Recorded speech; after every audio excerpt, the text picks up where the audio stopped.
Well, welcome back to the channel. It's another beautiful day out this Saturday afternoon. The birds are singing. We've got a few more things to do in the raised beds before we can get stuff planted in them, even though it's still a little bit chilly. But first, we got to run inside and we got to start hardening our plants up to this cold weather climate. Before we run in there, I just want to thank all my new subscribers for subscribing. If you guys haven't subscribed yet, make sure you hit the subscribe button. And if you like these videos, make sure you give me a thumbs up. Let's go get those plants and get them moved.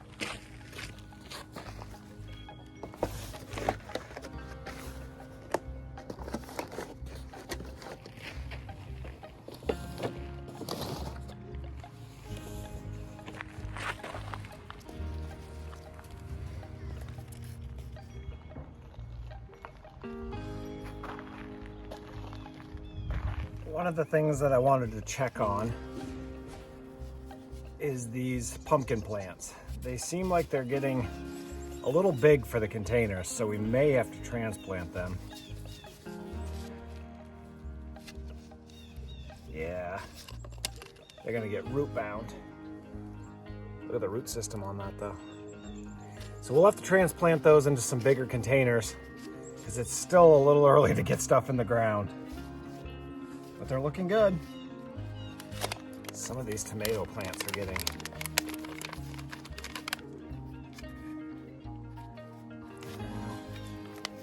too wet. I'm not going to be able to pull them out. But they're getting pretty big too. Along with jalapenos. The regular peppers are pretty small still. They take forever. Yeah, but the jalapenos are getting pretty big. Yeah, they're doing really well. All right, side project. So my wife went thrifting today and she found this bowl. It's actually for kitchen, like a kitchen bowl, isn't it? It's a mixing bowl. And it's got a crack on the inside of it, so it really wouldn't be any good for a kitchen bowl. She got it for 50 cents. So she wants me to make a plant pot out of it, but of course there's no holes in it. So we're gonna use a drill bit for masonry, drill a couple holes in it, and use it as a plant pot. So these drill bits are made for ceramic tile, and they've got kind of like a chisel point on them. So you need to wet the bowl down a little bit just to keep the bit cool. Try a different branch.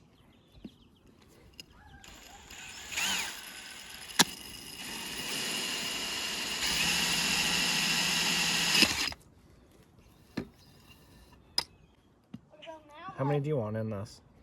Like 4 maybe? Do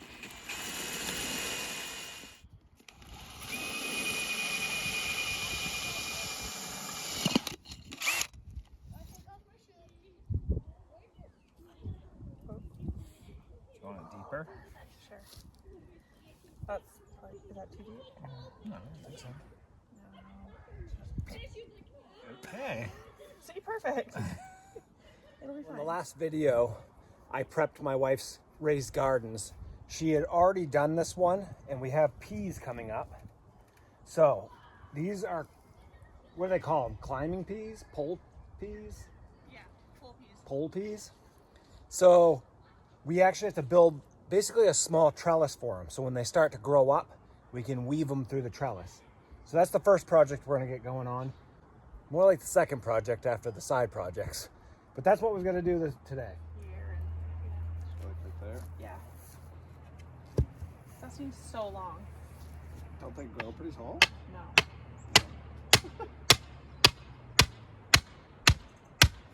So the reason I do them like this is peas you can start really early while it's still cold. Last year there was literally snow and I put them on top of the snow, and as the snow melted, they dropped in. And then they take a while, but you can start them earlier. And then I can do 2 rounds of green beans in this same bed after the peas are ready. Because green beans go so fast. Could we do 2 rounds of peas if we wanted to? I don't think so because they take so much longer. I mean, these I've planted 6 weeks ago. Yeah. And look how little they are. These are just 4-foot tomato stakes that I grabbed down to the hardware store. Check out that video. It's the video before this one. I'll see if I can link it down in the description. I knew I was gonna hit a rock. Oh, there it goes. Those are not straight. I didn't get the laser one.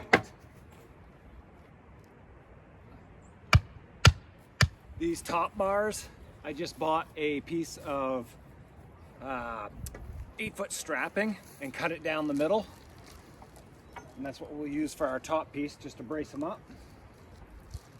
If you don't pre-drill before you put the screw in, it'll split both this and the hardwood piece underneath it.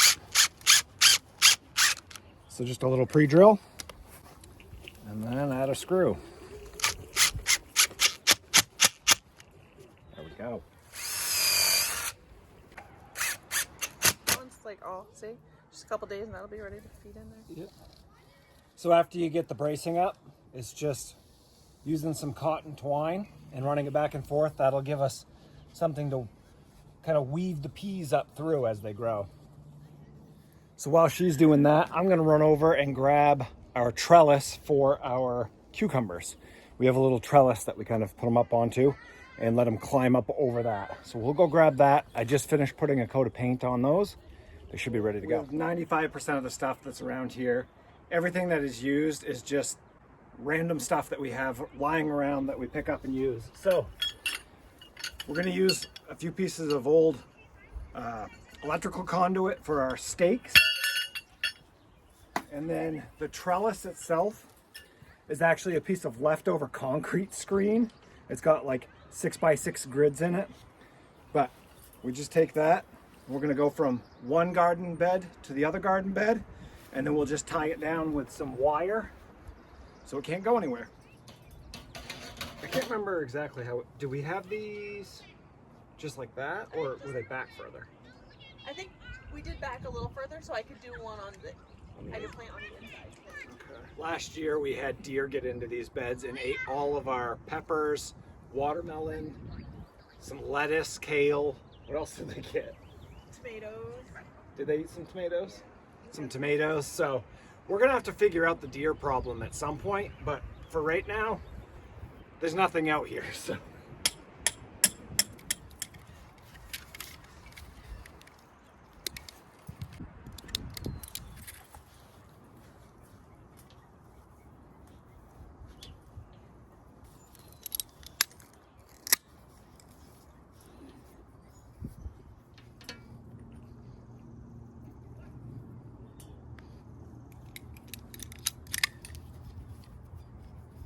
There. That'll just give us a little trellis for the plants to grow up. Kind of looks nice later on down the road when you drive by and there's plants growing up it. Peas growing up the trellis. So next week we'll be working on getting the big garden rototilled again, getting the low tunnels out, and maybe getting some plants in the ground. I am excited for planting season this year. The plants are looking good. They're looking healthy. I'm just ready. It's time to see some green growing. Anyway, thank you guys again for watching. Make sure you hit the thumbs up button, and we'll see you guys next week.